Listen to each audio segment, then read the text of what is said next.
Siap pertama sekali kita maaf-maafan hari ke puasa ke ibu. Jo suami ibu dulu itu kawan yang paling dakik. Suami isteri ko bu ananado di tubuh awak ndak Arab dicaliak dah. Apa itu nak suami isteri ko dakiknya? Senanado di tubuh suami boleh ibu caliak. Iya kan? Begitu jo suami, apa itu dakiknya? Artinya si muncak mati terambau kaladang membawa ladiang lukolah pau keduanya. Suami istri itu ambil umpama awu jo tabiang sanda menyanda keduanya.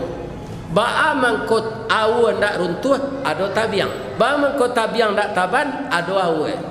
Kalau dia teh rumah ba salah pihak sekatiduran sabanta sekalang ulu ba tiwang nyo pungguang kabau. Kalau nyopai barale orang kini ba itu babawe baju papa mama